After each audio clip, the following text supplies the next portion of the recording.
Hello there, good afternoon, and welcome to Good Afternoon Ghana here on Metro Television. I am Desmond Okrikodan. So today is the 17th of November 2025. We're back from the weekend, and of course, there are lots of issues that we need to discuss, and definitely we're going to be doing that here on the show for the next 2 hours till 2 p.m.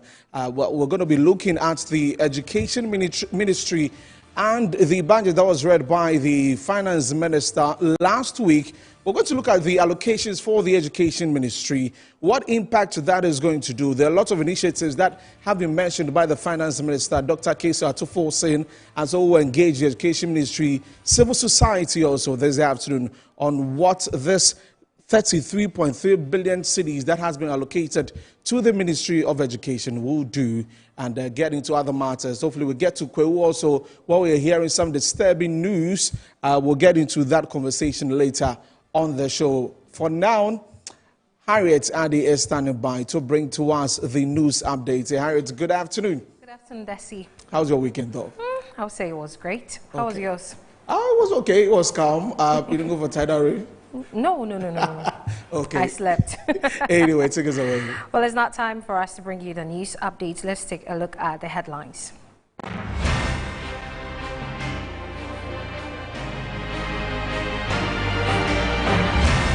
Ghana Armed Forces says suspended 2025-2026 recruitment screening exercise for Greater Accra will resume on Thursday, November 2025 across 8 sub-centers in 5 locations as part of measures to ensure an orderly process. Tension is mounting in Kwewu Eastern region following the disappearance of the Queen Mother, Nana Adwoa Jane-Foa III. Our Eastern regional correspondent is on standby to bring us more.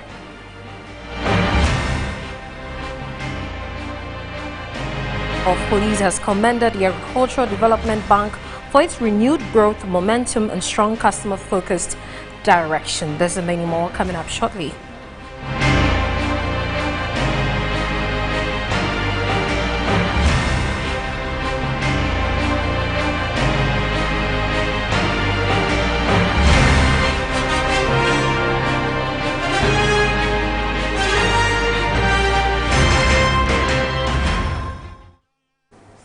Now to our first story. The Ghana Armed Forces says the suspended 2025-2026 recruitment screening exercise for Greater Accra region will resume on Thursday, November 2025. The announcement was made in a statement signed by Captain Veronica Joahin of the Ghana Navy, Acting Director General of Public Relations. She explained that the screening will be conducted across 8 sub-centers in 5 locations as part of measures to ensure an orderly process.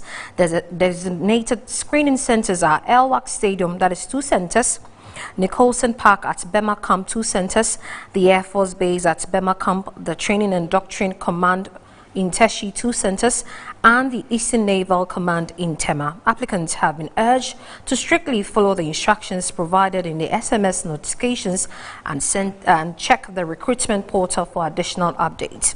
Those who do not receive a message by November 20 are advised to call the helpline or contact the WhatsApp number provided for assistance.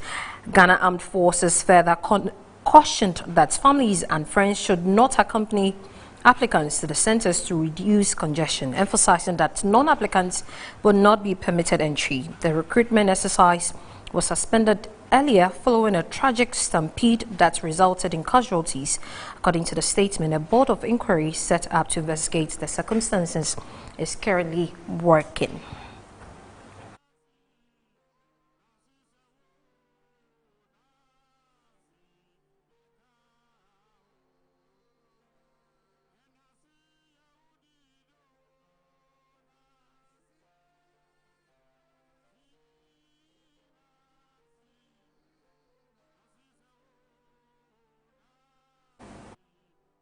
Away from that, the Inspector General of Police, that is Christian Tete Yohuno, has commended the Agricultural Development Bank for its renewed growth momentum and strong customer-focused direction. He also expressed the readiness of the Ghana Police Service to enhance partnership with the bank. IGP Yohuno made the remarks when he graced the ADB's customer interaction breakfast meeting in Accra on Wednesday, November 12, 2025, as special guest of honor.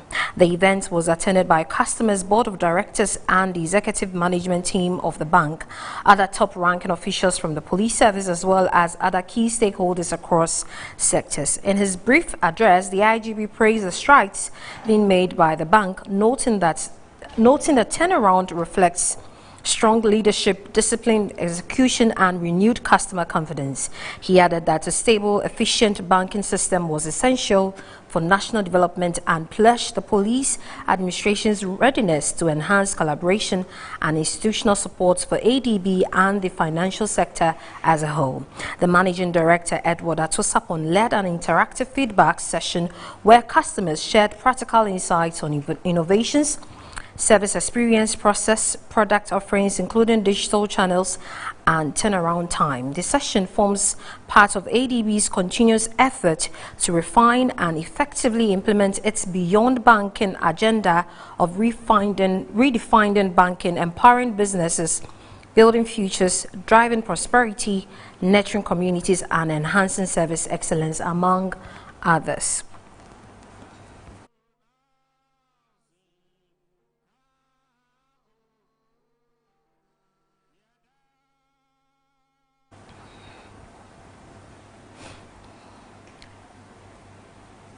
And away from that, tension is mounting in Kwahu Eastern region following the disappearance of the Queen Mother, Nana Adjoa Jimfua III. The paramount chief of the Kwahu traditional area, Dasebre Kuyamo Boateng III, confirmed the development this morning. According to him, heavily armed police personnel stormed the palace at Abene, where the Queen Mother resides, amid indiscriminate gunfire around 4:30 a.m. on Monday, November 17, 2025. Although the exact motive for the raid remains unclear, the chief revealed that several individuals were taken into custody. It was only after their removal that the Queen Mother's absence was noticed, raising suspicions of a possible abduction. Now, DC for Kwahu East, Samuel Asamoah.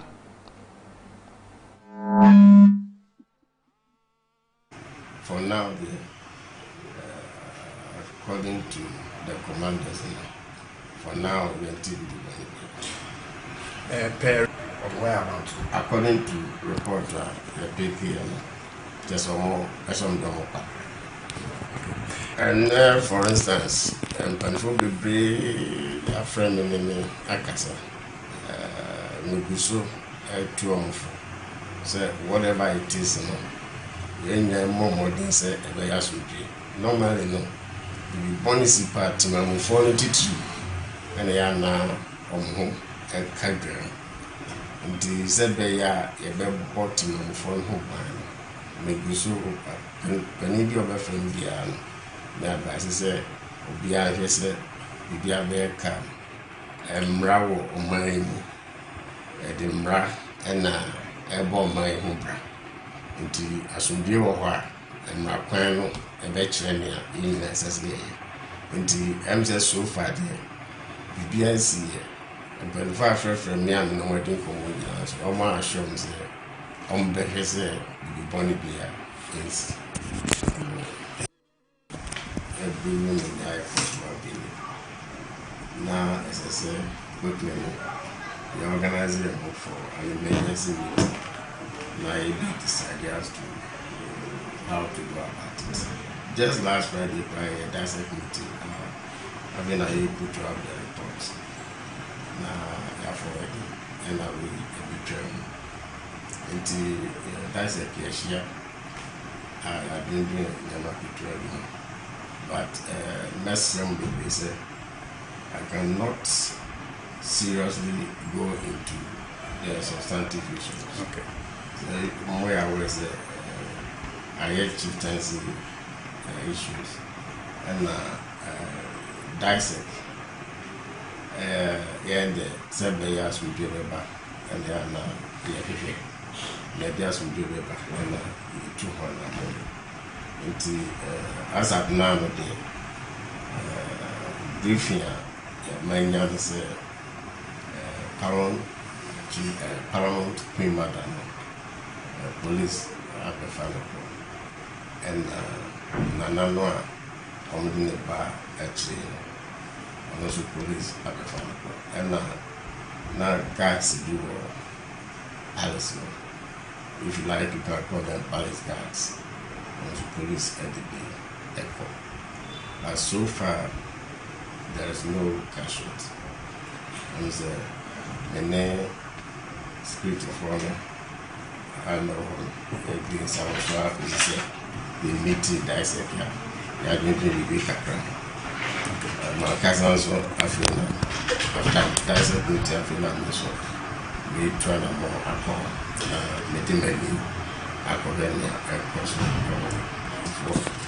and I got take Nana Hima and Nana Barton and guys Ghana Palace I'm not PKB. So far, this is where we are, but there is no casualty. Okay.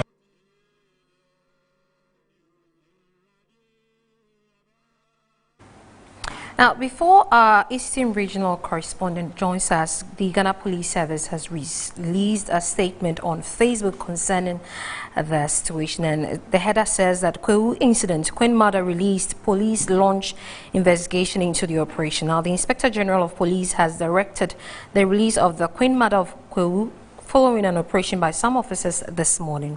The IGP has further directed the Police Professional Standards Bureau to conduct investigation into the circumstances surrounding the operation and the officers found culpable sanctioned. Meanwhile, security has been intensified in and around Kwewu. And let's go to our Eastern Regional correspondent, Kwesi Apapeniel, to talk to us. Kwesi, if you can hear us, tell us the whole thing, how it all happened, and your witness. Thank you very much, and special good afternoon to our cherished viewers. We received an information around 4 a.m. that Kwewu Traditional Council Palace at Abeni in the Kwewu East Municipality of the Eastern Region had been attacked by unknown armed men, reportedly were dressed in police uniforms, claiming to be from the national security. This incident raised a lot of tension in the area because there were gunshots that were fired prior to abducted the Nana Adwa Jemfua, who is the Kwewu Hima of the area. However, when we had the information, we tried to contact the various security operatives within the region. And so when we contacted the Nkoko Divisional Police and the Kwewu Command, they said that they have no idea about the incident. And so they are launching a full-scale investigation into it to ascertain who actually directed the officers to be there. Apparently, speaking to the DCE, Honorable Samuel Asamoah, said that they have convened an emergency dissect meeting, and they are also launching investigation into the matter. As we speak now, they are on their way to Abeni Palace to ascertain the veracity of the entire issue, how it unfolded as a fact-finding mission is being embarked upon this afternoon. As we speak, they are also crunch dissect meeting, which is also ongoing. Right after the dissect meeting, they are going to the area. However, the issue is a chieftaincy issue, and so the police are not willing to delve into the details of the case, but they have assured of dealing decisively with the people who embarked on that issue this dawn at 4 a.m. The Kwewu East DC, Honorable Samuel Asamoah, has also called for calm because now a lot of people are now calling. The other factions are also speaking that if care is not taken, it will disturb the peace that they enjoy in the Kwewu East Municipality of the Eastern Region. And so the DC, Samuel Asamoah, is also calming tensions down and calling that they are working to ensure that the Ohima is released. And as you rightly read out, the police also issue a directive that they should be released. And so as we speak now, the dissect is now moving to grounds for a fact-finding mission to know which people directed the people to abduct the Kwewu Hima, because per the briefing by the Kwewu Divisional Police and the Kwewu Command, they have not sanctioned such operation to be taken. But Kwesi, can you confirm what the police said, that indeed the Queen Mother has been released? No, so far as at the time of filing the report now as we speak, the DCE confirmed that the Queen Mother was with them. But as we speak, arrangements are being done to ensure that they are released and also their safety taken care of. So as we speak now, we are at the place, and so we are trusting that it is true that they will be released, because it has been confirmed by the DC that yes, contrary to earlier report that we didn't know its destination, it's now confirmed by the DC that they are with the police, and so they'll be released. And they're putting all security measures in place to ensure the safety of all those who were released. Also, he said that so far no casualty has been recorded, because the team are firmly on grounds and they are talking to the various stakeholders involved in the chieftaincy issue to ensure that the issue doesn't escalate into something else, which will disturb the peace of the area. Okay, and currently, how is the situation in Kwewu? Is there peace and calm? No, currently the situation is calm. Now that they know the whereabouts of the Hima, which is Nana Adwoa Jemfua. Initially, tensions were high in the area, people were agitating, and now that the information came out that Nana Hima and the palace guard, the people that were arrested alongside with Nana Hima were palace guards and one chief. All of them are safely with the police, and assurance has been given for their release. Thank you very much for talking to us. We have been talking to Kwesi Apapeniel, who is our Eastern Regional Correspondent, on the abduction of the Queen Mother of Kwewu. Now, away from that, Acting Chief Executive Officer for the Ghana National Petroleum Corporation, Kwame Nto Amwa, say the GNPC Technical and Research Center will soon be operationalized, and the organization's investment in local technical capacities in the exploration industry are critical in transforming Ghana's oil and gas sector. He spoke at the 2025 Local Content Conference and Exhibition in Takoradi. The 2025 Local Content Conference and Exhibition, organized by the Petroleum Commission, is a leading event in Ghana's upstream petroleum industry, where industry players, investors, policymakers, and thought-provoking leaders from Ghana and beyond converge to dialogue, collaborate, and identify actionable strategies in advancing the upstream petroleum sector. Ghana's upstream has been heavily challenged by declining production, legal and fiscal disputes, eroding investor confidence, limited exploration due to strict rules, which has left many potential areas underexplored. Delivering an address at the conference, Acting Chief Executive Officer for the Ghana National Petroleum Corporation, Kwame Nto Amwa, touched on the importance of collaboration among local business entities in the exploration industry. As the National Oil Company, GNPC, is seeking to lead on several fronts. We are advancing work in the Voltairean Basin, Ghana's onshore frontier, with the goal of delivering our inland onshore drilling program. We are investing in research and technology with our new GNPC Research and Technology Center, which is completed. I mean, the building, but we have to fit it out. But the building is not completed. A hub that will nurture innovation, data integration, and industry-academia collaboration.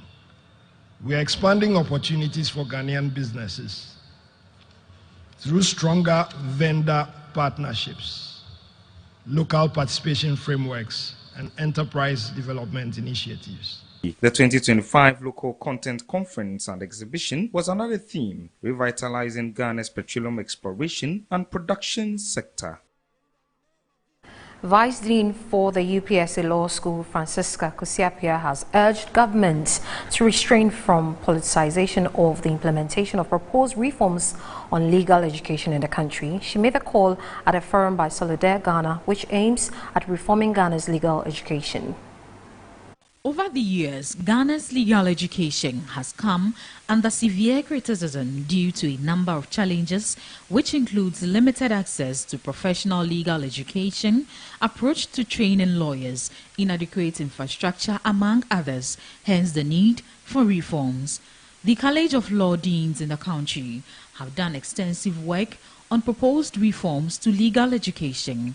The Attorney General and Minister for Justice, Dominic Ayenin, in the last few months submitted a legal education bill which seeks to expand access to legal education, abolish Ghana School of Law's monopoly, and reduce the training duration of lawyers from 5 to 4 years. Vice Dean of the UPSA Law School, Francisca Kusiapia, says it's time for government to prioritize the implementation of proposed legal reforms. The College of Law Deans have actually met over the years, and we have come out with detailed work as to how this legal education reform can be done. What is holding us back is financial support. So we need the financial support of the government to enhance the implementation of various aspects. We are looking at quality assurance, okay? We are looking at training. We are looking at revising curriculum. All these require financial support from the government. So far, the College of Law Deans have been doing this without any financial support. We've been doing it pro bono, so to speak. Executive Director for Solidaire Ghana, Daniel Blaze Ananjinia, says his outfits will continue to push for a better legal education system in the country. I think today's program was splendid. At least we've heard from our various panelists the inputs that had already taken place prior to today's program. For today's program, we didn't know that even these proposals had already been submitted. But for today, we didn't know that we didn't know the other position that the likes of Professor Raymond Atukba had in respect of why there is impediment when it comes to implementation. So the language is simple. Where we've got into is about implementation. What is taking us too long? What is holding us back?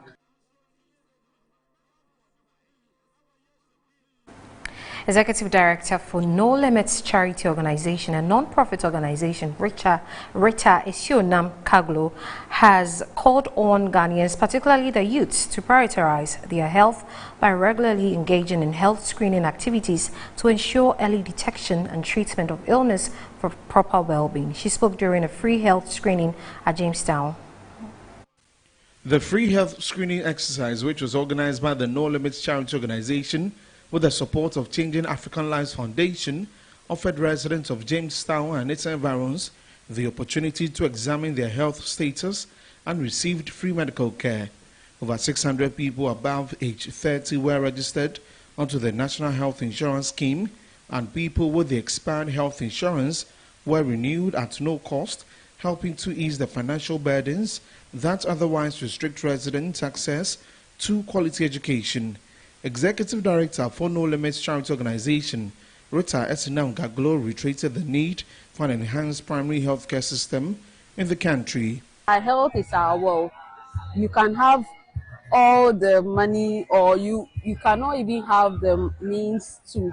But so far as you want peace, you want to stay longer and enjoy this world, you have to, once a while, when you find money, go and check up and check your BP, because some of the things that kills our young people are even scary. Some are just simple headaches, some malaria, and they are gone. So if they pay more attention to their health, which is wealth, I'm sure a number of them would leave. So I just appeal to especially our young people who are still vibrant and they are active. Chief Executive Officer for Changing African Lives Foundation, Mark Pollack, says his foundation will continue to affect the lives of underprivileged in the country. This is our third year that we've been able to be part of the community. So we have the Gamashi 360 Learning Center, where we cater for 50 to 60 children every day, supporting their education. We have a computer center, a library, and assistant teachers to help the children so that they can progress. We believe in education. We believe it's key for children's support. It gives them a chance in life. In Jamestown, it has a history of a lack of education, and the youth maybe having nothing to do and nothing to aspire themselves to. So we want to be part of the change. Still on health, the executive president and CEO of Kwa Healthcare Centers in Ghana, Prof. Ato Duncan, has emphasized the importance of plant medicine in Ghana's healthcare system. Speaking at the opening of the 50th anniversary conference of the Center for Plant Medicine Research, Prof. Duncan highlighted the need to preserve, validate and advance Ghana's rich heritage of plant medicine. The conference themed Plant Medicine Research, Harnessing Our Heritage for Health and Wealth, reflects the country's commitment to leveraging its biodiversity to improve health outcomes and create economic opportunities. In his address, Executive President and CEO of Kwa Healthcare Centers in Ghana, Professor Ato Duncan, emphasized the importance of robust research, new partnerships, and sustainable practices rooted in Ghana's culture. As former President Olusegun Obasanjo rightly observed, the health sovereignty of Africa depends on traditional medicine. He reminded us that our continent will never be truly healthy until we reclaim, validate, and integrate our own therapeutic heritage. His words resonate deeply with Ghana Federation of Traditional Medicine Practitioners Associations, GAPTRAM. Our federation is committed not only to preserving traditional knowledge, but also raising it to global standards of safety, efficacy, and quality. I call on everyone, researchers, practitioners, policymakers, students, and community leaders, let us seize this moment. Let us invest in robust research. That is the only way traditional medicine can thrive. Stakeholders were urged to seize the moment and invest in traditional medicine, transforming Ghana's heritage into a source of health and prosperity for the country and beyond. And these are the economic opportunities within the herbal medicine industry and intellectual rights protection for indigenous knowledge holders. Dear colleagues, these additions reflect our commitment to ensuring that research and innovation translate into prosperity and equitable benefit for all stakeholders. Overall, the Center for Plant Medicine Research's 50th anniversary celebration is an important milestone in the center's history, highlighting its commitment to advancing herbal medicine research and innovation in Ghana. Well, that's it for the news update on Good Afternoon Ghana. My name is Harriet Adi-Desi. Harry, thank you very much for bringing us the news updates. But the very last story is a very interesting one. Herbal medicine.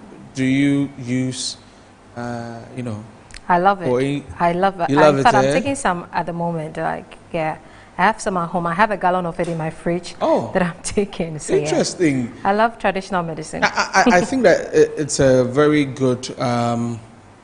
It's very good, actually. Yeah. The cases where a lot of people think that they could just do some concoctions and not go through the right channels like the FDA to be able to ascertain whether it is actually right for consumption and just go. I remember when we were kids and we were growing up, just pluck a few things here. Yeah. We just squeeze. It just needs to be regulated. Yes, yes, that's it. And I think it's a very good call from the stakeholders there. Thank you very much, Harriet, for the news updates. You're still watching Good Afternoon Ghana here on Metro TV with me, Desmond Okrekodas. We're going to take a break. When we come back, we're talking about the Education Ministry. As I mentioned earlier, some 33.3 billion cedis has been given to or will be given to the Education Ministry in 2026 for its activities, and a lot of areas to be covered in the education ministry. We'll take a look at all of that. We'll engage civil society also to understand from their perspective what they make of this allocation and all the things that it has been earmarked for. We're live on Facebook also, so you can join us on there at Facebook, Metro TV Ghana, DSTV channel 277, and also on the multi-TV digital. And you can also listen to us live on 94.21 FM. We're taking a break. We'll be back shortly. Stay with us.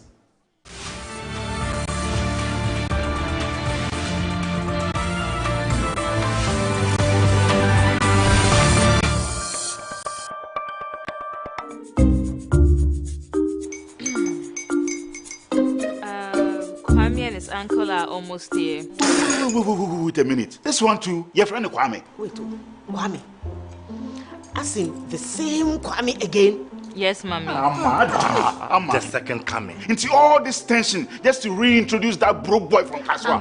Why would you deceive the family like this again? Now I understand the whole delay. Troll from Kaswa, dear. Why wouldn't he be late? Or be later? Of course.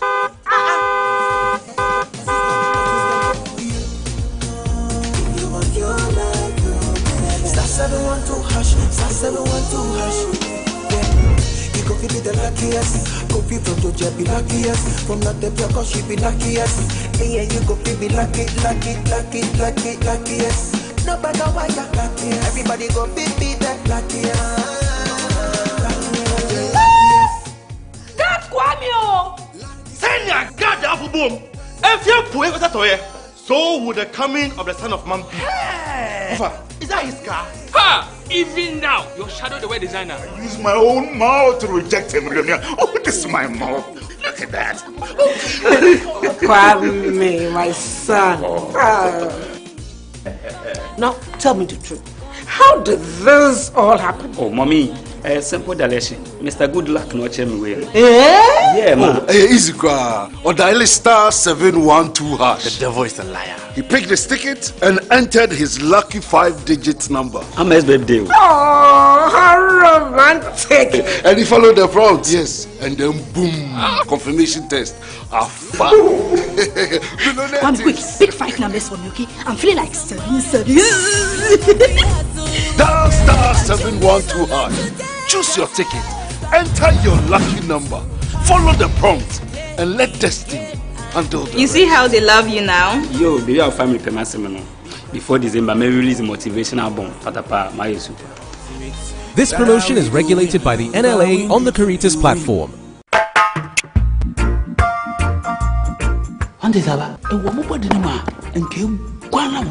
Oh, Jose, and I made the SMS. Cannon pan, Nasana, Michiana, what me. A drain I didn't quano. Kingdom Garlic Bitters. No, more benefit. Me benefit wine. Also, what told dear? Abrewa, the smama, Abrente, Mishuve. One antique crana wabre. No Kingdom Garlic Bitters, and any capsules. Nenya. Send your name, wife, company one personal. Kingdom Ginseng Power Capsules, and tea. Say, see, I'm password. Kingdom Ginseng Power Capsules. Emeni Chienya Sumdie Befi, Abrebia. Obebia o de poa how no. Edro bakupa uhiane tremendous capsules. Tremendous capsules. Esiesie uma uye obesima. Edro yi ubenya bi obebia eton robia. Kingdom Herbal. No challenger. West Africa's soil yields global treasures. Cocoa, cashew, shea, and cotton. They power industries across the world.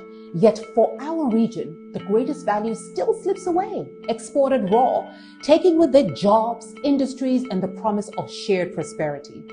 The real question is no longer what we produce, but who captures the final reward. True prosperity lies in the value we add right here at home.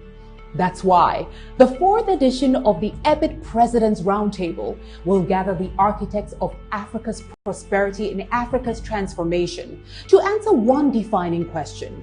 How do we finance the journey from the farm to a high-level dialogue to unlock financing, empower local industries, and turn West Africa's raw potential into industrial power? Be part of the conversation redefining our economic future, live on Metro TV, DSTV channel 277, and EBIT platforms on November 24, 2025 at 11 a.m. EBIT President's Roundtable 2025.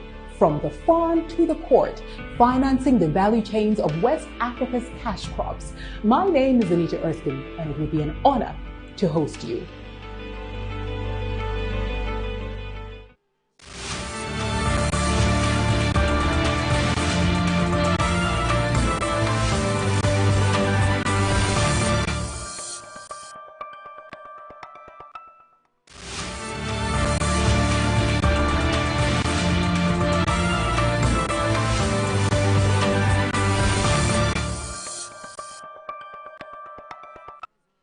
Welcome back from the break. You're still watching Good Afternoon Ghana here on Metro 2. We're live on Facebook at Metro TV Ghana, also on DSTV channel 277 and on the Multi TV digital box. You can also listen to us live on 94.1 FM. I mentioned before the break that today we're taking a look at the Education Ministry and the allocation, as mentioned by the Finance Minister, Dr. Kesio Atuforse, last week during the reading of the 2026 budget statement on the floor of Parliament. And today we'll be engaging stakeholders on this particular subject of our education in this country.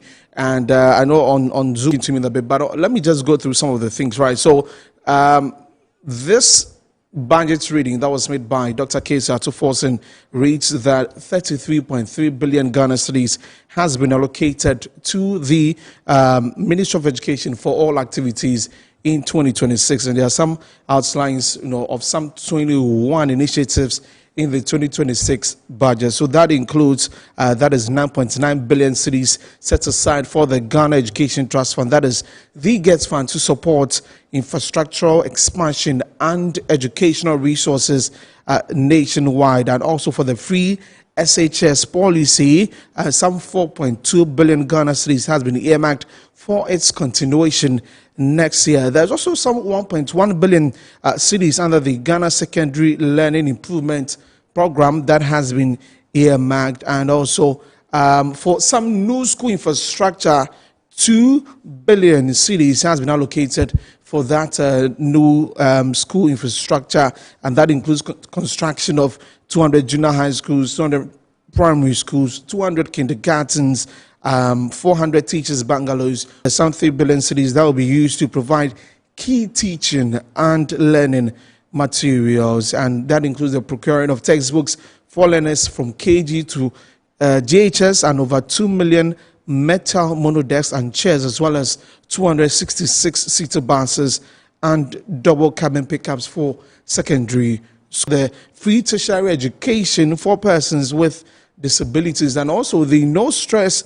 or no fee stress registration policy will continue with some 537 million cedis allocated for that, and 207 million Ghana cedis for teacher trainee allowances, and also 169 million cedis for BEC registration fee. So this is what the 33.3 billion cedis earmarked for the major projects under the Education Ministry in 2026. These are some of the things that we will be looking at. And of course, we understand that there's going to be establishment of that is some technical universities, and also that is going to be in Jasikan and also Techiman. Those will be completed.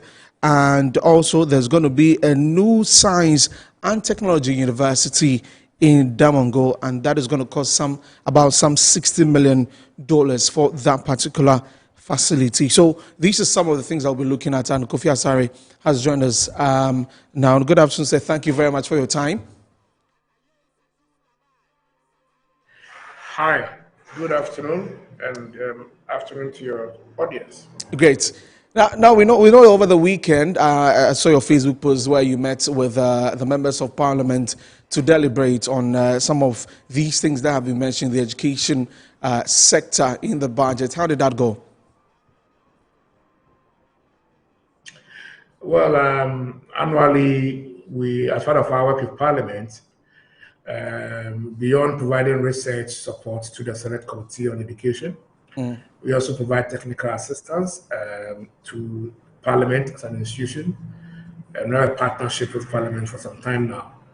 So annually, after the budgets, we as part of the Parliament post-budget workshop, engage parliamentarians on the budgets for education, and its implications for education. And so yesterday, we were explaining to our parliamentarians about the need for them to play a key collaborative role in ensuring that there is strengthened oversight and accountability in the implementation of the 2026 budget. At the same time, being advocates for effective teacher deployment, and also joining our call to the Minister of Finance to open the wallet and hire teachers because of the high number of classrooms that do not have teachers in Ghana today, among others.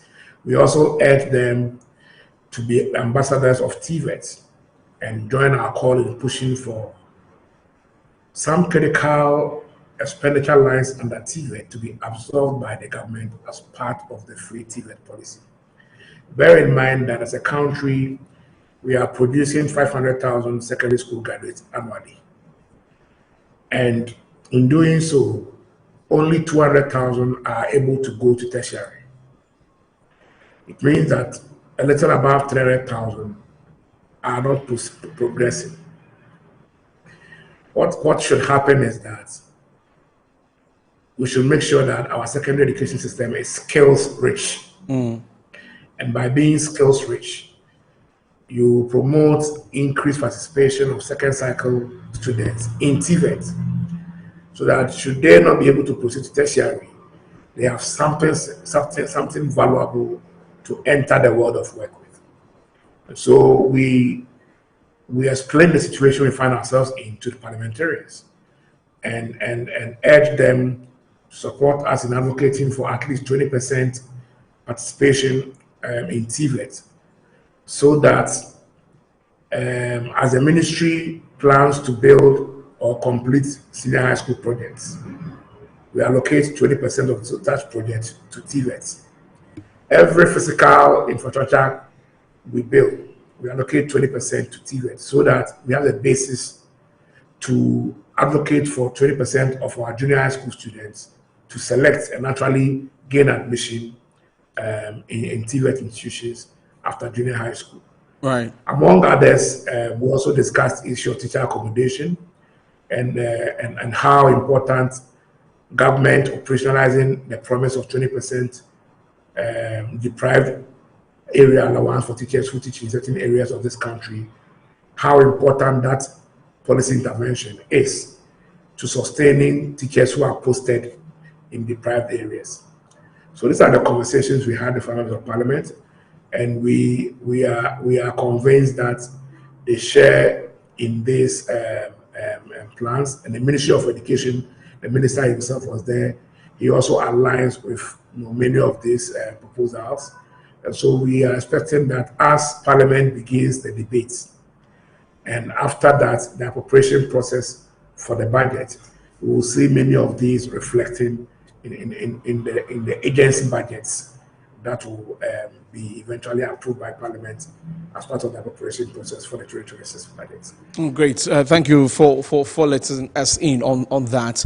Now, the question will be that listening to the minister speak on the floor of Parliament, and now we know that some 33.3 billion cedis has been or will be allocated to the Ministry of Education in 2026 for the activities. You think this is adequate enough? We know that it's one of the highest, in recent times, but is that money enough to be able to address the challenges that we have in educational space?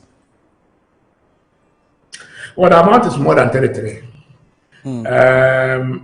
If you look at the budget, the 33 actually excludes, the 33 is actually GOG, but you have IGF retention, and you have money coming from grants and foreign loans. So if you add the total envelope together, and you add the 9.9 billion from Get Fund, you arrive at actually 49 billion cedis. So 49 billion cedis representing 16.1% of the total budget amount is what has been allocated for education. And this is the highest percentage of the budget to education since 2020. It falls within the minimum financing benchmark for education. The benchmark is between 15 and 20%. It falls within it, but then it falls short of the benchmark for GDP, because UNESCO recommends that at least 4% of our GDP equivalent should be invested in education. But we are seeing an allocation of 3.1% equivalent of GDP being made for education. And so it falls short of the benchmark when compared to, it falls short of the GDP benchmark. But again, this is the budget.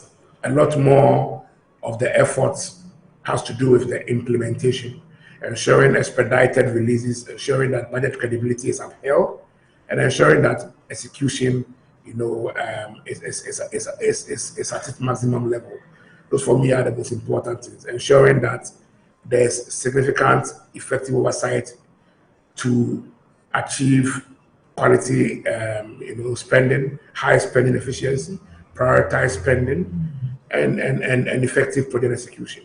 And that is why civil society organizations like EduWatch and Parliament will continue to work together, and not just Parliament, but also other horizontal accountability institutions like the Auditor General will continue to work together to ensure that we achieve the highest level of efficiency in spending this 49 billion allocated for education. And among the things that we know will be undertaken by the Education Ministry, which of them did you see as urgent and really needed those monies to be used to sort them out?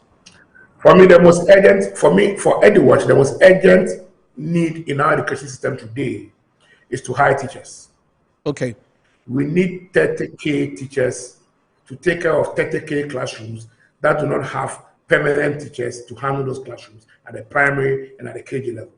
30,000. It's urgent, it's pressing, it's the most urgent intervention we need in the education sector. Because if 30K classrooms do not have their teachers, the meaning is that 1.2 million children do not have access to a teacher. No teacher, no learning. No learning, no education. So that is the most pressing issue in the sector. That's why we've asked the Minister for Finance. We will be publishing our formal response to the budget today. We've asked the Minister of Finance to work with the Ministry of Education and agencies to ensure that adequate provisions are made in the agency budgets to take care of teachers. We know that teacher recruitment is normally not in the main budget. We know that it will be in the agency budget. So it will be in the GES budget or the TVS service budget that will be presented to Parliament in weeks to come. We know. But we are urging the Ministry of Finance and the Ministry of Education to work together to ensure that in creating space for that, we have in mind that at least 30K are required in basic schools alone. And that they should work together and ensure that not just are 30K hide in basic schools, but they are placed or posted to underserved schools. Okay. So that they will actually fill a vacancy and not become surplus to manpower requirements, as we used to see, when the placement or when the posting system is not effective. And so, beyond that, we are happy that 2 billion has been allocated for the construction of new basic schools, over 200 of them, teacher accommodation 400 toilet facilities for basic schools. We also noticed that under DACF, allocation has been made in excess of 1.4 billion for constructing new basic schools in each district, a KG primary and junior high school, and also providing furniture in each district. If you put this together and add a similar allocation that was made in the 2025 budget for the construction of 261 primary, junior, and KG and furniture, same under DACF, 20% of DACF allocation being transferred to the districts, being spent on this. It means that we are making significant investments in basic education infrastructure. Okay. That, when guarded and effectively implemented with high level of spending efficiency, we should be seeing significant expansion in equitable access to basic education. We have 1 million children out of school. And so if we are providing such opportunities for schools that are existing in dilapidated conditions, under trees, etc., or schools that do not exist to spring up, then we are creating opportunities for equitable access. So this is very, very welcome. Okay. But to put the icing on the cake, teachers that are supposed to teach in these schools should be deployed. And that is why it's important that we emphasize the centrality of teacher deployment to this budget. Okay, Kofi Asare, I would ask you to hold on. Let's now engage Daniel Fenyi of the Ghana Education Service, the head of public affairs, the PR for the Education Service, who's joined us via Zoom. Mr. Fenyi, good afternoon. Thank you very much for joining us here on Metro TV. Okay, he's rather joined us on phone. Mr. Fenyi, can you hear me? Yes, I can. I'll just ask if you could speak up so we could hear you clearly. I'm struggling to hear you. Hello, yes, I can hear you. Great, Mr. Fenyi. Thank you very much for joining us here on Good Afternoon, Ghana. So we're talking about the budgets and the allocation to education in this country. Mr. Kofi Asare has been making some points, but from your perspective, we're looking at the amount that is coming in. We know it's one of the highest in the last few years. What are you looking forward to as stakeholders in this, in 2026, talking about the initiatives or the projects that you'll be embarking? Yes, indeed. Thank you very much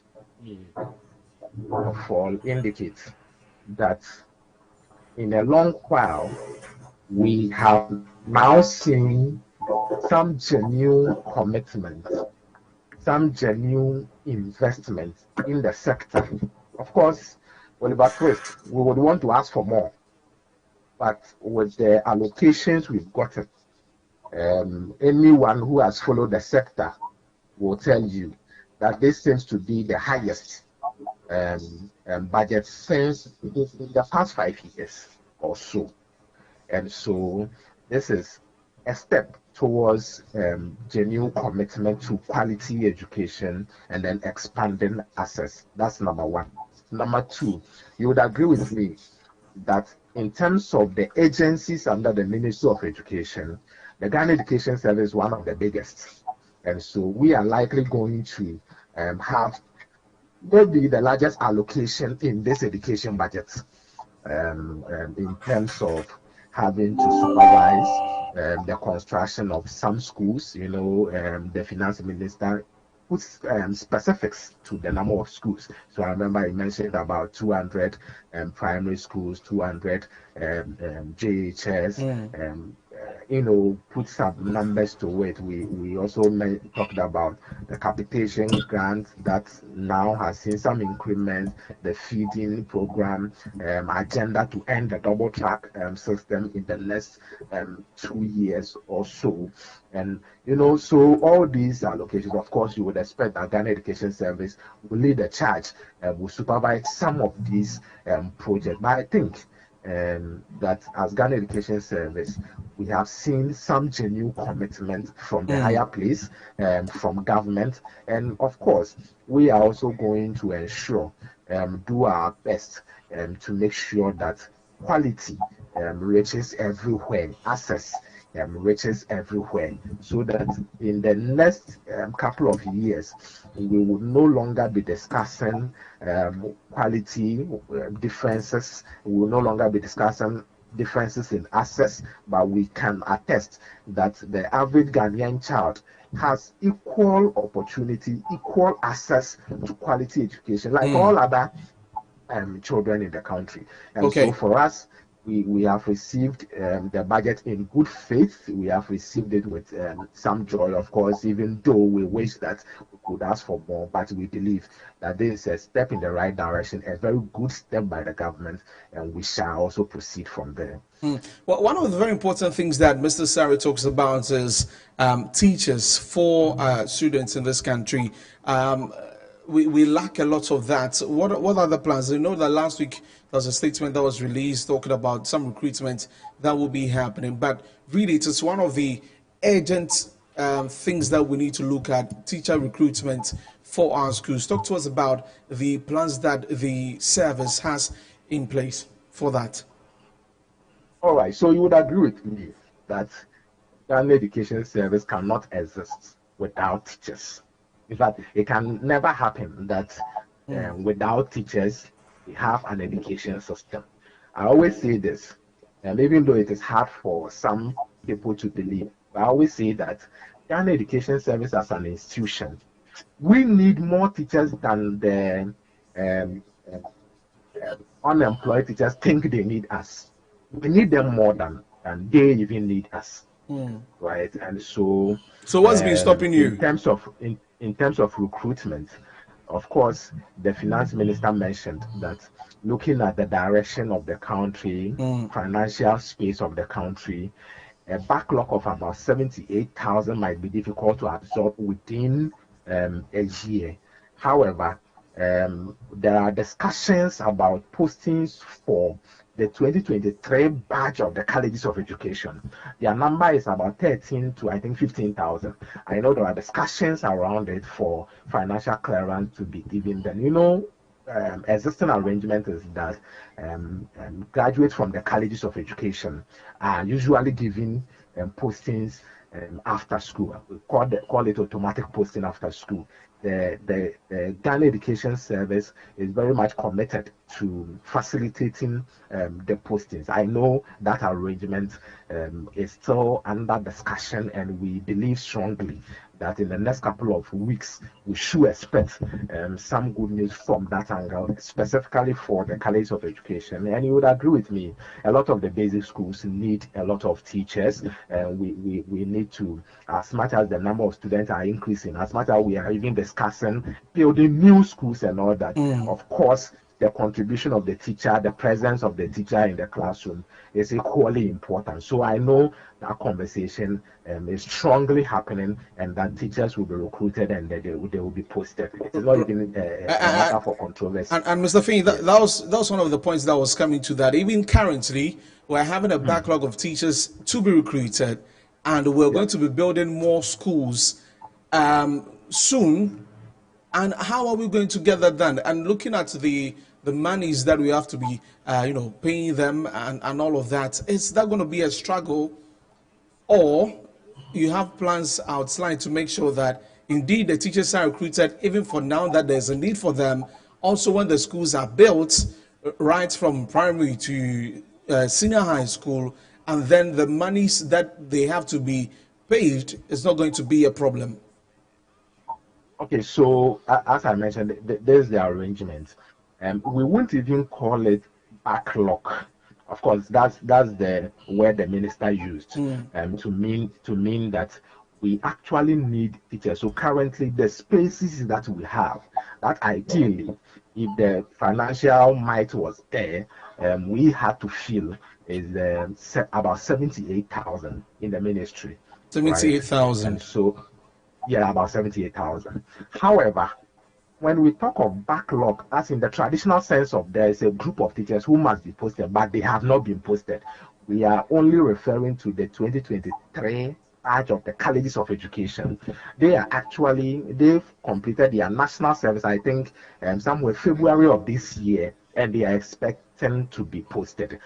That's the group we call backlog in the traditional sense of people waiting behind to be posted. And for them, we are looking at a number around 13,000. And for that, I am certain on your platform that there are very much advanced discussions towards their recruitment and their posting. Very much advanced discussions. However, when we take it broadly to the 78,000, that is where the Minister for Finance believes that looking at the financial space, the direction of the country, the fact that, of course, we need to recruit more people, but in terms of the finances and the budgetary allocations too, there's a little bit of constraints. We may not be able to absorb all the 78,000 teachers who we would need to fill our vacancies or spaces with. We may not be able to absorb all of that, at least not in the next 1 year. However, when we talk of the backlog of the teachers who are sitting home now, all they are doing is they are waiting for their posting. These teachers are 2023 College of Education graduates. For them, as I mentioned, their number is about 13,000, and discussions are very far advanced. In fact, I expect that in the next couple of weeks or a month, we should expect their recruitment into the system. Okay, great. I'll be getting to Mr. Sari in a bit, but I want to talk about the free secondary education policy.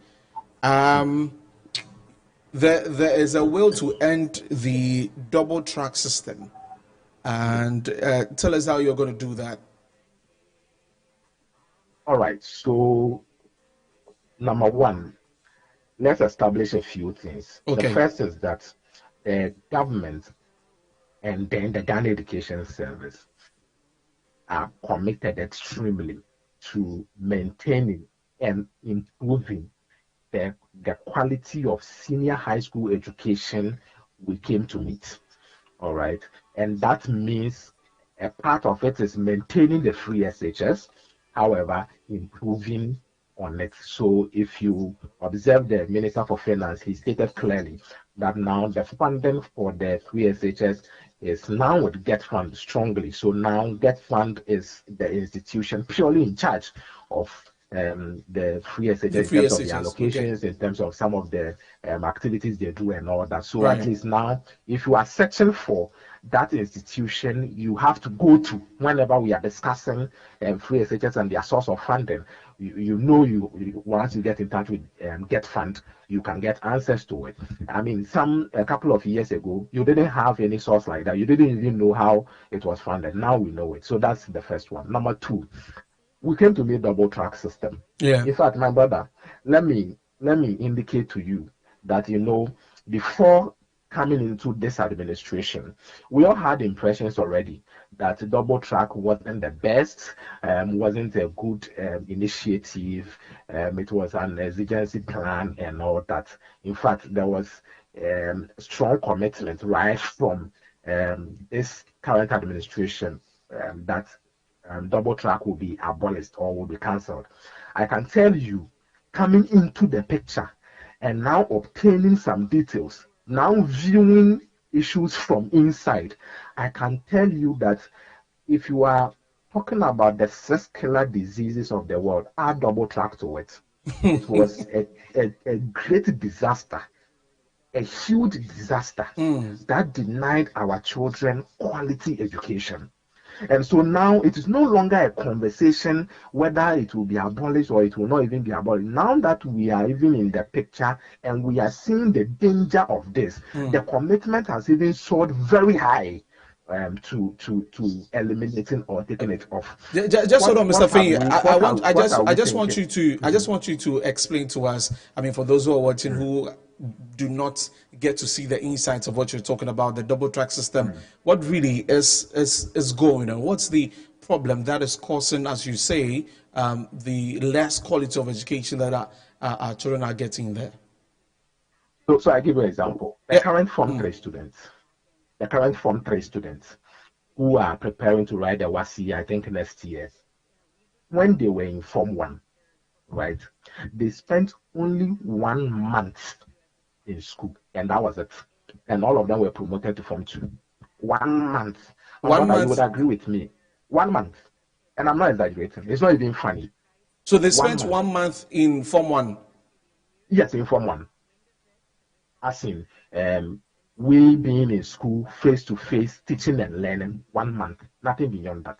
And all of them were moved to. And you know, there was some funny policy about you cannot repeat a child, you cannot, so whatever a child gets, whether they come to school, they don't come to school, whether they write examination, they don't write examination, push all of them. So all of them were pushed to Form 2, right? And probably that's why you didn't hear much noise about it, because after all, the children who may have made noise or the parents who may have raised some issues with it had their children all promoted, so you wouldn't want to talk about it. That's how disastrous the policy was. Now we are in and we are saying that we will cancel it. You first ask the question that what would we do? Let me establish. The first one is that we have taken data. So one of the initial things the minister did was that he set up a committee to investigate what exactly can be done. You know, it is one thing just shouting you are going to cancel it, and it's another thing being met with the real data, raw data on the realities on the ground. So that was the first thing the minister wanted to do. Now, this is the data we obtained. We obtained that, number one, there are issues that pertain merely to distribution of the students. In other words, there are currently roughly about 1,000 second cycle institutions. I've added both senior high school and TVET institutions, about 1,000. And the students who were posted this year, let me use only this year's number, we had about 590,000 students, about 590,000. And so if you are going to divide 590 on average across all the schools, then it means that each school, if we're going to strictly post 590, just 590 students to all the schools in the country, would have almost ended double track, right? Because the number of secondary schools we have or second cycle institutions we have, they are adequate to accommodate all the students we have in the country. So that was the first one. We realized that there is an issue of distribution. What do we mean by that? We realized that a significant number of the students wanted category A, a significant wanted category B. In fact, as I talk to you right now, some schools have so many numbers. Meanwhile, there are many schools too that have not even reported 20 students in their Form 1. So we realize that one of the issues is nearly about distribution. And unfortunately, when they are selecting their school, that one, it is voluntary selection. So you can't go and impose schools and say that because you want to cancel double track, everybody, whether you like it or not, choose this school or not. So we realize that the category A and the category B schools are almost oversubscribed, whilst many category C schools are undersubscribed. So what is the minister doing? He thinks that, one, let's undertake robust infrastructural investment in the category C school so that we can get as many as 30 coming into the category B. Again, let us also invest heavily in category B schools so that we can get about 10 of them coming into the category A. So that if it is category A schools that students want, then they have additional 10. If it is category B schools that a lot of the students want, then they have additional 30 to be added. So that is one of the data we identified. Again, we also realized that in some schools, all they need is one classroom block or two classroom blocks or even 3 classroom blocks. And for that, once you give it to them, they can end the double track at their end. Okay. And the minister believes that, in fact, that is the more reason, if you have realized, consistently we talk about giving ourselves 2 years to fully abolish the double track. It's actually because for some of the schools, we need to build structures, like we need to build classrooms. For some of them, we need to build dormitories. For some of them, we need to provide tables and chairs. For some of them, we need to provide accommodation facilities, and that's for some of these structures, even if the money is available, you will still take time to erect them. And of course, in situations where the money sometimes is not readily available, then you may want to give yourself a space of 2 years. So we are still counting on the 2 years. We believe that by 2 years' time, the data we have obtained and the interventions we are going to put in place to address each of these data. So now we are not talking based on rumor. We are not talking based on sentiment. Now we have hard and fast figures and data that we are working with, and you can trust that in the next 2 years, as from day one, we have been communicating. You'll be able to do that, right? Yes. Mr. Fenyi, kindly hold on. Let me get back to Mr. Kofi Asare of Africa Education Watch. Mr. Asare, heard from Mr. Fenyi. We've talked about the free SHS. There's also the no fee stress policy for the tertiary students, those in Form 1, quite an amount allocated to them. But as I wrap up with you, any other thing you want to touch on as we've talked about the free SHS and any other thing?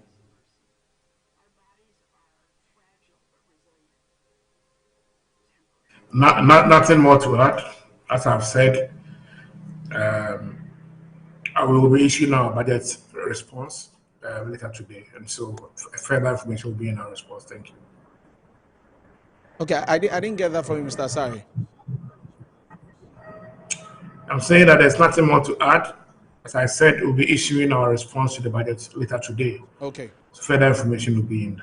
Thank you. Right, so we should wait for that. Thank you very much, Mr. Asare, for your time here. He's Executive Director for Africa Education Watch. And definitely you can share with us your thoughts on our social media handles and Metro TV Ghana on all platforms.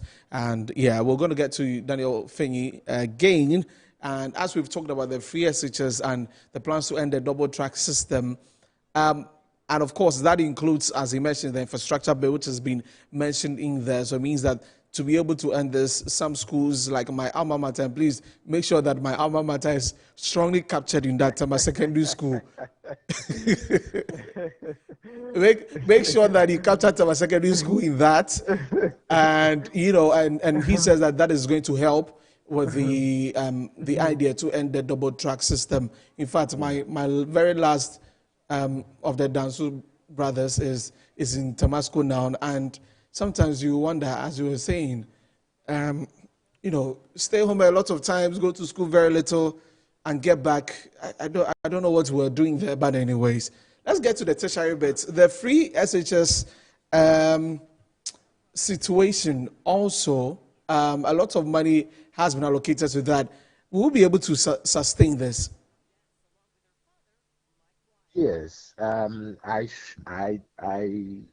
am of the view that now that we have a source of funding, right? So at least if for nothing at all, we know that there's one institution that, among other things, is in charge of the free SHS funding. And so even if for nothing at all, whenever they realize that their money is going down, they can now go and raise funds to come and support the free SHS. So, you know, hitherto, it wasn't like that. And so it was almost as though anytime there's some cost to bear on the free SHS, we go and do papa, and then we come and fund it, sometimes very artificially. And so sometimes we are not able to provide food for the children. But when parents are talking to them, we gaslight them. We will let them feel that, by you, we are providing free education to you. Buy your own food small too, you are complaining. Then we start gaslighting the parents, you know. And we think that, no, that's not the way to go. If you have indeed promised free, then it should be so. In any case, the parents are already buying some prospectus. Some of them are already even contributing voluntarily to the school. So some of the schools, when you go there today, you will see some buildings by PTA. You will see some projects by PTA. So already some of the parents are contributing. And so this government believes that, no, let us now have an institution in charge of the free SHS so that we can hold them accountable. If today we see that the children are not getting food, or the teachers or the head teachers are not getting the needed allocations for their IGF. At least if for nothing at all, we have an institution's name to mention that GetFund probably has not allocated, has not sent money. At least we have some accountability structure there. They didn't use to exist. So at least on that level, you can be sure that this is a mark of somebody who is committed to maintaining the free SHS program, and then of course improving on it. But even more to the discussion is that we also didn't want to limit the discussion to only free SHS. If you could remember, in the past couple of years, the only thing about education we hear in this country is free SHS. Yeah. This management of the Ghana Education Service has a different view. We think that foundational learning, basic school, primary school, JHS, they are equally important. In fact, those levels are the first exposure of the child to education.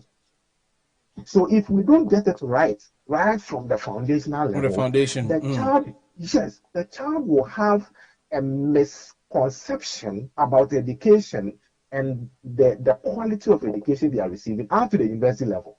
So let us be interested in the foundational level. Let us be interested in the primary and basic school level. So if I've observed, there are many interventions in the education sector, and free SHS has now been made just one of those interventions. It tells you that we are interested in holistic education, providing holistic quality education and access, and not just we leave you to fight for your own destiny. When you get to senior high school, that's when we come in and we are so interested and we are giving you free SHS, and sometimes when the going gets tough, we come and pitch election tents on your campus and then gaslight you to register and get your voter, because we are not reducing the Ghanaian child to a voting machine. We don't give you interventions. We don't give you what is due you just because you are close to voting age. And so we think that we will get some political advantage when we give you free SHS. We think that right from the time you are just about 4 years, 5 years, 6 years, right from the time you are a child, we should give you quality education. At that level, we are not going to get any political advantage. Okay. But we don't reduce the human beings to politics.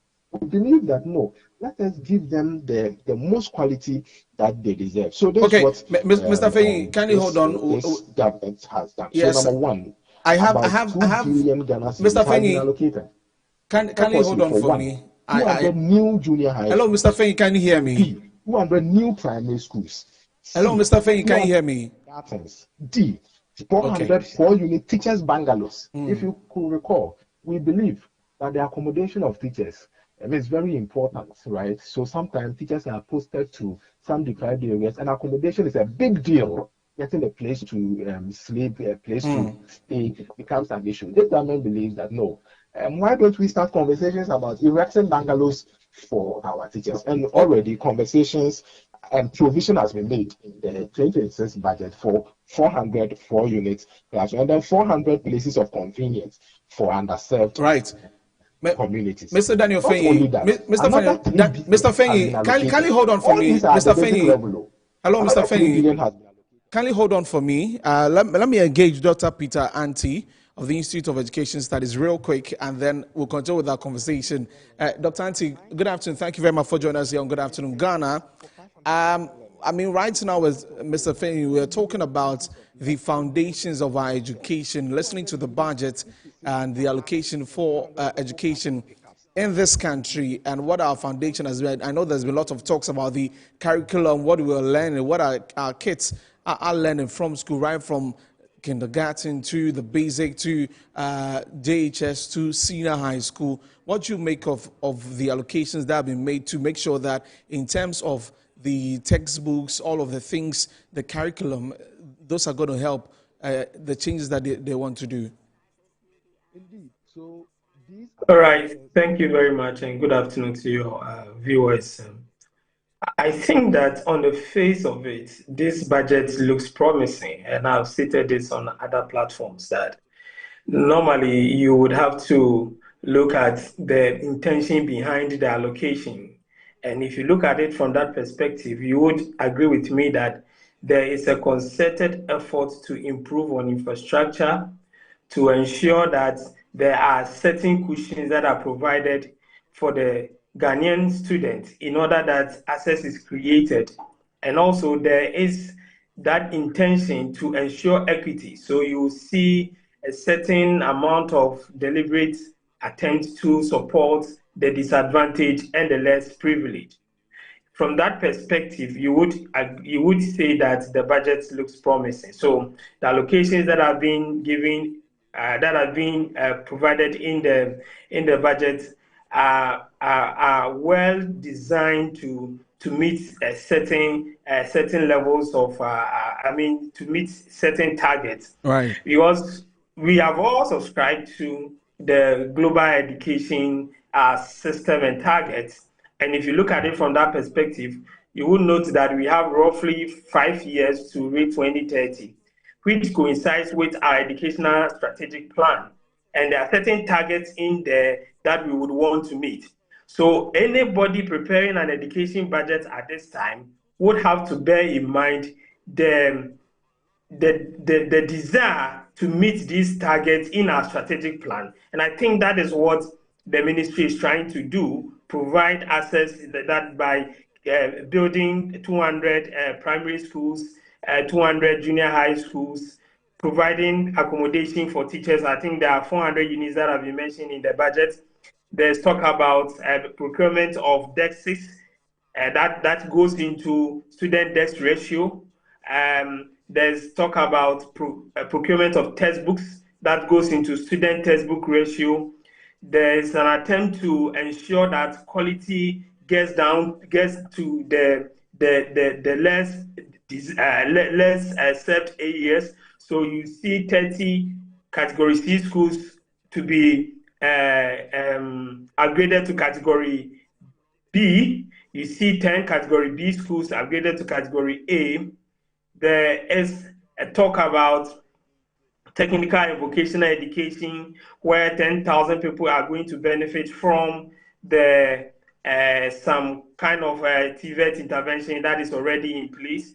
There's a talk about building 6 state-of-the-art TVET centers. So all these things, as I'm saying, indicates a concerted effort from the Ministry of Education to ensure that our target for education, to improve access, to improve quality, to ensure that there is improved learning outcomes, are met within the period that is left. Because if you look at the data, you see that we are far away from achieving most of these things, and therefore you will need to leapfrog to be able to get there. And I think that is what the Ministry of Education is trying to do with this budget. Right, and I was asking about the foundations, right? And even Daniel Fenny also talked about and said getting the right foundation for our kids so that they can understand the education system right from kindergarten all through the system till they get to the tertiary level. How important is that for us as a country? Very, very, very important. Over the years, if you have looked at the education budget, you would have noticed that the amount of money that is pushed to the basic education sector was a little not anything to write home about. Right. But if you look at this budget, fortunately, we are at an era where we are going to review the basic education curriculum from KG to primary 6. And that gives us puts us in a very good position to ensure that our education tries to answer the questions that the 21st century education system is asking. And therefore, you hear of technology and you hear of 21st century skills and all those things going back into the curriculum for the basic education as early as KG, class 1, class 2, class 3, and so on and so forth. And I think that for me is very relevant, because we should not wait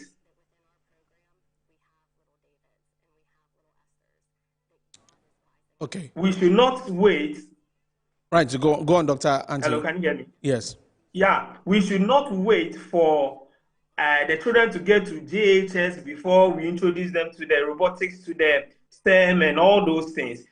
To some of them, it might be too late. So redesigning the curriculum to include those things at those early stages is very critical and relevant for our attempt to ensure that the basis, the foundations of our education is secured for our kids. So I think that is good. Capitation grants have been paid according to the minister. There's additional effort to ensure that the relevant textbooks and educational resources are provided. And if we are able to do this, concentrate largely at the basic level, build the foundation, we are likely to get a very good, solid foundation for our children as they progress to the secondary and then the tertiary level. So this budget looks promising for the basic education level. And as I said, these are just allocations.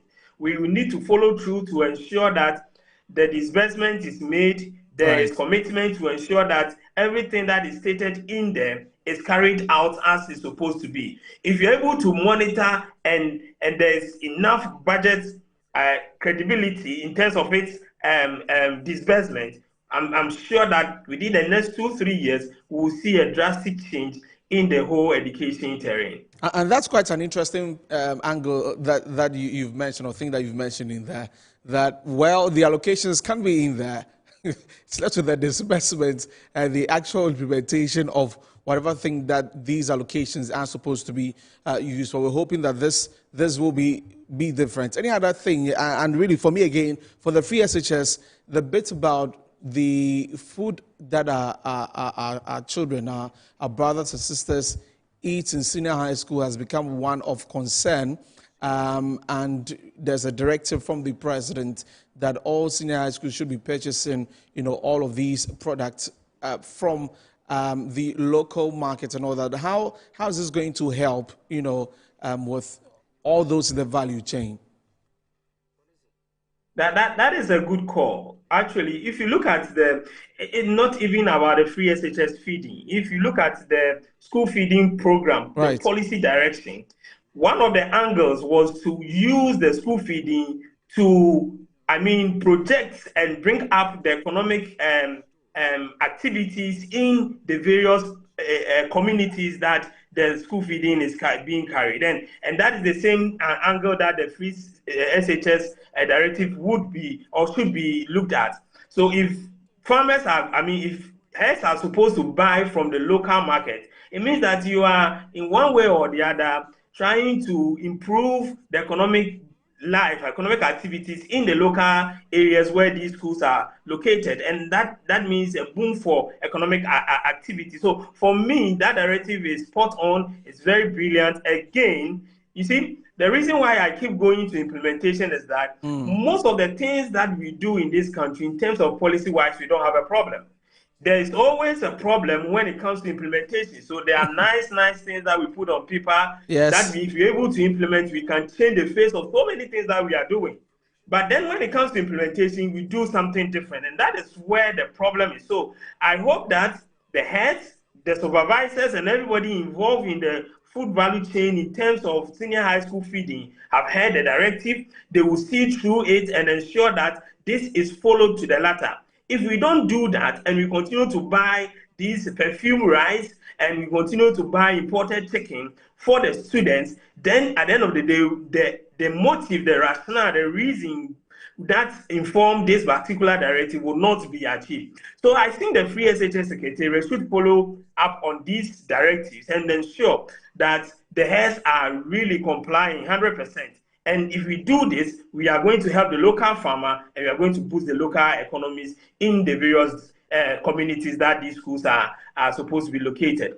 Let me touch on the double track briefly, which is still under the free senior high school. I think that there's been a lot of commitment from previous administration as to when to end the double track. The double track in itself came at a time that we really needed to get most of these students who would not have had a chance to enjoy secondary education. So we came out with this innovative measure. But everywhere you see a double track or what we call a year-round school, normally it is for a period of time. And that period of time is to give you the room to expand your infrastructure and ensure that you have adequate infrastructure to engage all those that are supposed to access secondary education. We've not been able to do that. We gave ourselves 5 years, we couldn't, 7 years, we've not been able to do that. And this government is telling us that they should be able to do this within 2 years. That boils down to commitment, political commitment, and also commitment to the policy direction. And we hope that the Minister of Education will see through to this. Already, there are indications that they are bent on doing this. That is why they brought in the private schools that are taking a lot of pressure from some of the public schools. Now they are going to upgrade some of the schools by providing infrastructure. If they're able to follow through these timelines, I hope that within the next 2 years, we'll be able to end the double track and end this long vague thing that has come to stay with our students and parents are continuously complaining about. One of the things that we have not taking note of is that this long vague period is giving an indication of a certain level of inequality among our students, because parents that have the kind of resources are able to ask their wards to go for extra classes.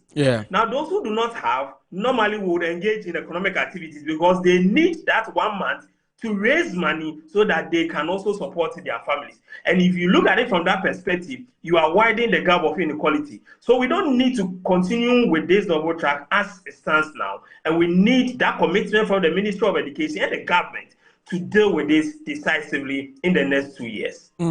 Right, so you talked about the school feeding program. Some 1.98 billion has been allocated for that, and the one you just mentioned about the free SHS, Daniel Penny was also talking about that. But to one controversial angle when it comes to education space in this country has to do with the teacher training allowances, and we have about 207 million cedis that has been allocated for teacher trainee allowances. Are we going to keep doing this year in, year out? Anytime a policy takes a political dimension, that policy is dead. There's no way that the government will be able to be bold enough to say that we are going to reverse the decision on the teacher training allowances. So this will continue till a time that the students themselves will realize that they do not need allowance, they need the loans. Now, this is something I've done a lot of presentation with the training colleges in terms of their financing. I've raised this issue and they will beat you up. Their leadership will beat you up because they think that they need the allowance. Even at the point where we have seen that your tutors are now lecturers, they take book and research allowance, they are paid like the university teachers. You yourself, you are now doing degree 4 years. So in all angles, you are classified as tertiary education students. And if we are going to look at it from that perspective, you need to go by what is done to the students in the University of Cape Coast, like what is done to the students in the University of Education, Winneba, or any other students in the universities in Ghana. So I don't know the reason why the leadership of these teacher training students continue to insist on the allowance. And because the political will is not there, because of the political advantage or disadvantage that will happen if a decision is taken, governments will continue to pay this. I hope and believe that the Honorable Minister will be bold enough and ensure that this idea of allowance is converted to the loan, especially at a time that you are even doing no fee stress. You are paying first year's students money. And then you are also paying allowance. The minister raised this at a point in time that you can't take first year's loans, free students, free fees, loan stress or something that they call it, and then take an allowance on top of it. It doesn't look good. And for that, looking at the amounts in there, need to be bold. I was just adding that for the no fee stress, that's 537 million cedis for next year. And then the teacher training allowance is 207 million. If you combine that, it is almost close to 900 million cedis for, things that could have been done otherwise. Yes. And again, some of us have said that no fee stress is a policy that cannot be sustained in the long term. We have recommended the student loan trust to look at ways to remodel it in such a way that that particular system is converted to the loan system that they are operating. So for me, I think that the problem is that when people get admission, most of them hardly get the financial assistance that they need. You go to social media and you see people doing this kind of advertisement and GoFundMe and all those things to support people. In that perspective, no fee stress is important. However, it is not every student that needs that kind of assistance. So if you have 100 students and you think that 60 of them will need this, why don't you redesign it in such a way that those 60 can apply whilst they have gotten admission, and then you pay for them. And then at least you have 40 students who will not apply for this, and you use that money to do other things that the student needs in his or her education. So this is the thinking that should go around these kinds of policies, because you cannot continuously pay the fees of students for every year for whatever period that you have. you will need to redesign it as you go ahead. Of course, it's a political promise. So the first year you are bound to do it. Possibly the second year you might be forced to do it, but you cannot sustain this in the long term. And I think policies need sustainability. Funding needs a particular kind of, you need a particular kind of source that the money would always be coming from. And from how things are looking, it seems that there's a lot of pressure on GET-FUND. If you are not careful, we will collapse GET-FUND in the near future. We need to rethink how we are doing some of these things to ensure sustainability. That is very important. So you're hearing us speak to Dr. Peter Anti, Executive Director of the Institute of Education Studies on the 2026 budget read by the Finance Minister, Dr. Kezia Forson, last Thursday, and implications for the education sector, the allocations and the impacts. That's what we are looking at here. We're taking a break now. When we come back, so Dr. Peter Anti is going to stay with us, but we're taking a break. We'll be back with some more. Stay with us.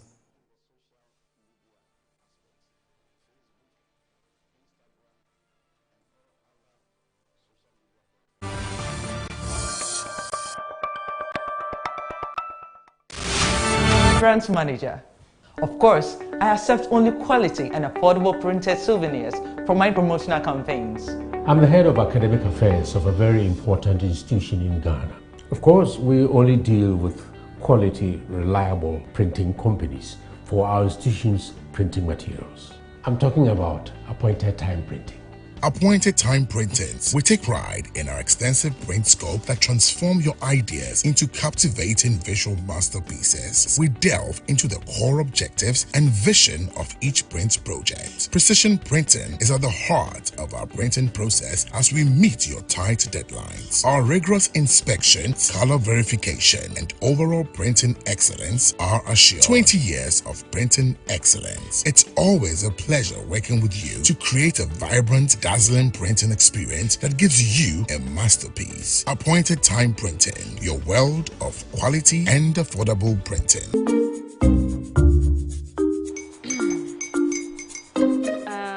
Kwame and his uncle are almost here. Wait a minute. This one too, your friend Kwame. Wait, Kwame. As in the same Kwame again? Yes, Mommy. I'm the second coming. Into all this tension just to reintroduce that broke boy from Kaswa. Why would you deceive the family like this again? Now I understand the whole delay. Troll from Kaswa, dear. Why wouldn't he be late? Or be late, of course.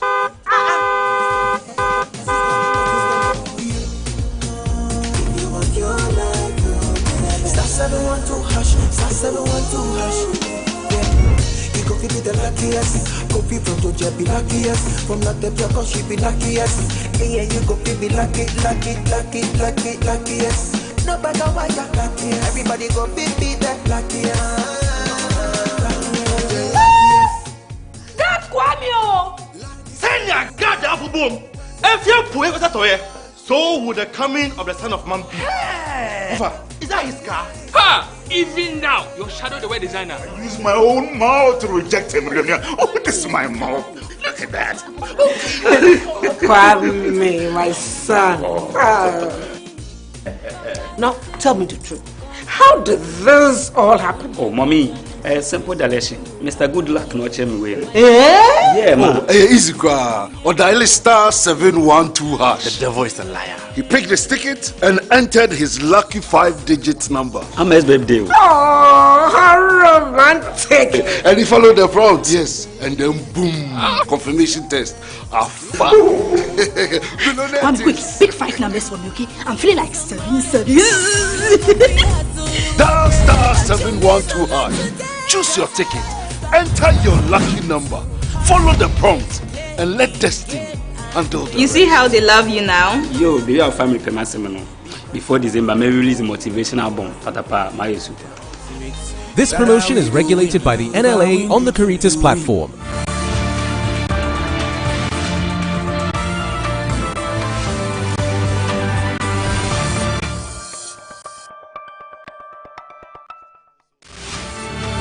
Welcome back. This is Good Afternoon Ghana here on Metro TV. I am Desmond Okrekodan. So we're talking about the education sector and the 2026 budget that was showing the allocations to the sector and the impact thereof. We've been speaking to, earlier we talked to Mr. Kofi Asare of Africa Education Watch and also Daniel Fengi of the Ghana Education Service, the Public Relations Officer for the Ghana Education Service. And we still have on Zoom Dr. Peter Anti, who is the Executive Director of the Institute of Education Studies. Dr. Anti, yes, sorry for that. We're back from the break. Okay, yes, you're still there. Thank you very much for staying with us. We also know, and this is at the tertiary level, that there's going to be the establishment of some technical universities and also a University of Science and Agricultural Studies. How will this impact our education system, looking at where the world is moving to now and looking at all the futuristic, idea of using AI and all of those things in our education? I think that the idea to now establish agriculture and then science technology education institutions is very welcoming. We are, as you said, in an era where technology is taking over the world. Again, our traditional universities are already choked. They hardly are able to admit all the students that apply to the institutions. So you will need to get additional universities that will not go the traditional way, but would also focus on areas that have been less targeted, like agriculture, like science and technology, and other things that we need to be able to develop as a country. So for me, the idea to do this is important, especially with the technical universities. You know that we talk a lot about TVET. People would want to go through the system to the highest level, but in most instances, they are not able to do that. Again, as a country, you have a target of achieving a tertiary enrollment ratio of 40%, which we know is the level that most countries that seek to develop are also targeting. So if we want to do that, if you want to transform your economy, you want to transform your country, then you will need to make room for lots more people to access tertiary education and not to go and do the regular programs, but do programs that are able to open up the economy and ensure that the system is creating employment for the teeming youth that are mostly dissatisfied. You go to the Airwork stadium, we all saw what happened. Everybody wants a government kind of employment. And if your universities are not able to equip and prepare these people for the sectors that are less harnessed, like the agricultural sector, for the youth to be engaged and for the youth to be interested in that, then you are not providing the kind of education that the fourth industrial revolution needs, requires for your young people. So for me, it's an important step, and we need to follow through as usual. As I said, we don't have problems with policies. We don't have problems with policy directions. We normally have problems with implementation. And if we are not careful, this will also remain in the books. And then next year, the minister will mention it again. That is my problem with our ideas and policies. We need to track, as media, as people in policy space, we need to track, continuously remember them or remind them that they need to follow through and ensure that these things are done and done well. Right, so that's actually the University of Engineering and Agricultural Sciences, which will be opened at Bonsu in 2026. Definitely, I like that bit where you talk about. Yes, I've used the Bonsu road, and you see that the previous government tried to do this. In fact, it's one of the things that they wanted to put up. Unfortunately, they were not able to complete it. The entrance looks some way.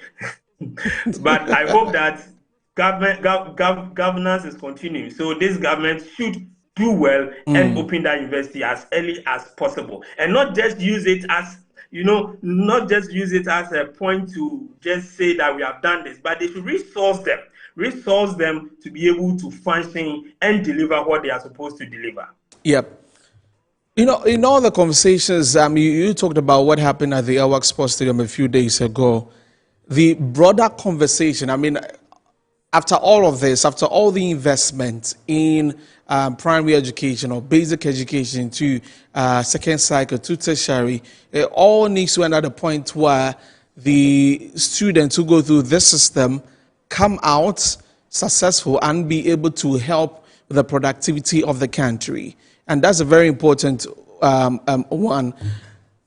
How are we going to solve that problem of students coming out of our universities and the market says that we think that they are not ready for the market? The skills that they have acquired is not one that the market needs at this point and all of that. How do we bridge the gap? How do we stop that? How do we ensure that our students go to school and then after that they are able to find jobs to do and not exactly go through what happened a few days ago? There should be a deliberate attempt to try to solve this issue of youth unemployment. I've been working on TVET issues for some time now, and I see a clear opportunity there. However, we seem not to have paid much attention to skills development in this country. Skills development emanating from the kind of curriculum that we develop, so that the curriculum is able to equip the students to be self-reliant.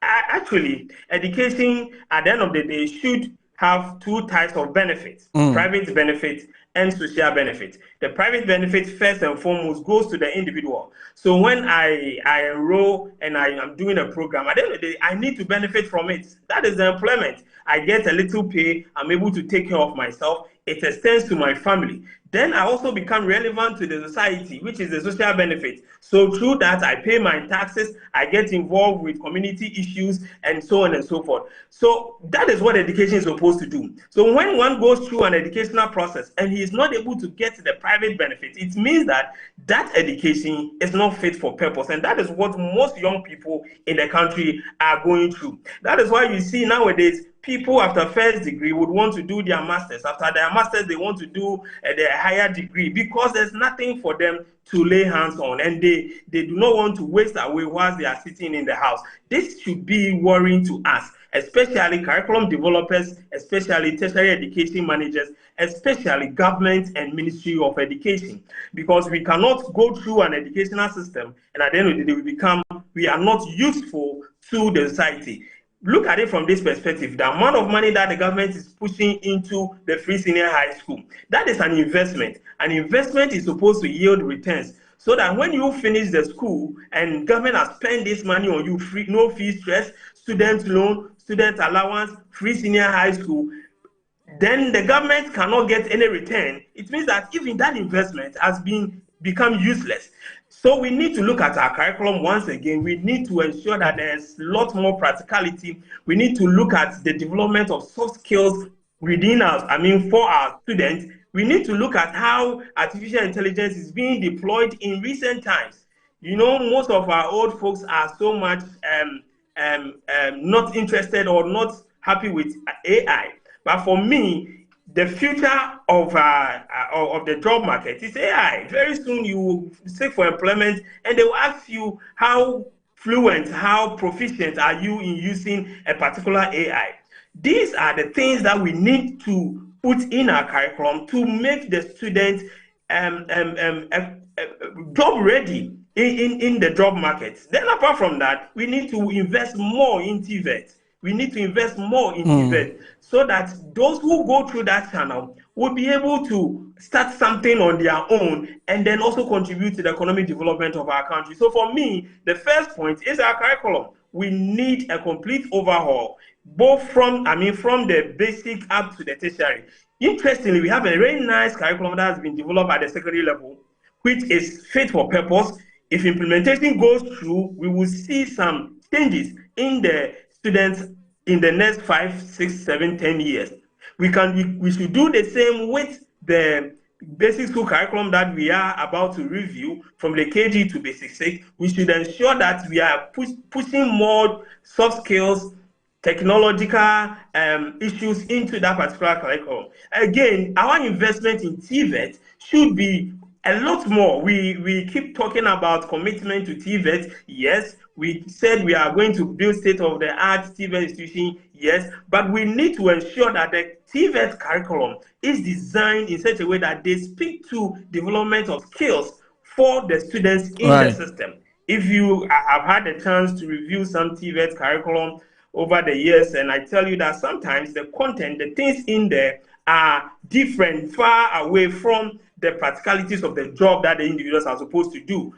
That aspect of practical training should be so much incorporated in our TVET curriculum to the extent that if it takes the student to do only, let's say, if it is 6 hours, do 1 hour theory and 5 hours practical, so shall it be, so should it be. That should be the focus or the future of TVET education in the country. I've even said on other platforms that we should have a system whereby students, people who were not able to have any formal education are able to go back to the TVET institution, get 6 months training, and come to the field to apply what they are learning. These are things that we need to do quickly to ensure that our youth are able to contribute to economic development. Else, all these investments that we are making would amount to nothing. Dr. Peter Anti, it's been exciting talking to you and hearing your perspectives on this. In just a minute, anything that we didn't touch on, or you must have seen that you want to add to it? Well, I think my biggest challenge with our educational system is, educational policy is implementation. We have so many important things that we have in documents all over the place. We've not been able to implement them fully. I would plead with the Ministry of Education to first and foremost begin with the habit of publishing policy briefs. These policy briefs gives indication as to the direction of policies that the ministry are undertaking, the rationale behind it, and where the ministry thinks that this is going to have the overall impact or outcome. That is very, very important. Now, they should also imbibe the habit of bringing back the publishing of the annual educational report, what we used to call the education sector performance report. That was never published during the last 4 years of the previous administration. That document is a benchmark for not only academics, but policy people in the field, so that we'll be able to monitor what is happening and also contribute our quota to how we'll be able to shape educational policy in the country. Lastly, I think that we need to explore more innovative financing mechanisms. We cannot continue to rely on the GET Fund. Now, GET Fund it seems as an octopus doing so many things. You talk about this money is coming from GET Fund, you talk about this money is coming from GET Fund, you talk about this money is coming from GET Fund. It's good, but if you are not careful, GET Fund would break down like a normal human being. When you are burdened with so many responsibilities, you break down. So we need to think through and find ways and means to innovate our financing mechanism to ensure that we fund education to achieve our targets as a country. Great. Thank you very much for your time on Good Afternoon Ghana. You heard from Dr.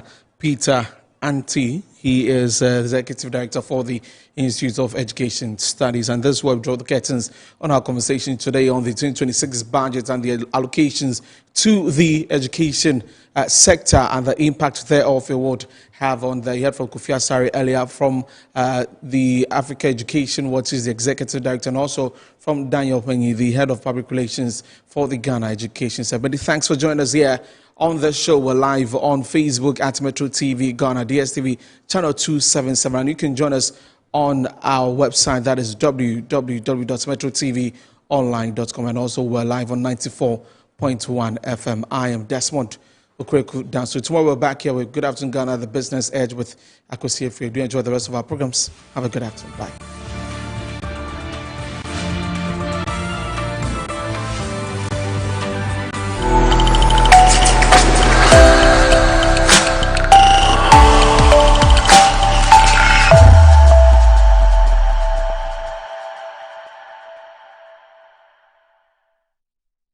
Hello, my name is Kofi Osridako. I'm the Director of Diaspora Affairs, Office of the President, Republic of Ghana. We're looking forward to something grand, something very spectacular, something mind-blowing that's going to happen between the 3rd and 5th of December. I don't know where you find yourself on earth, but we're endorsing one big event at the Diaspora Affairs Office. It's the Ghana Fest 2025 happening live in Den Haag, inside Holland. Tell your friends about it. It's going to be something very cultural. We're going to have this trade expo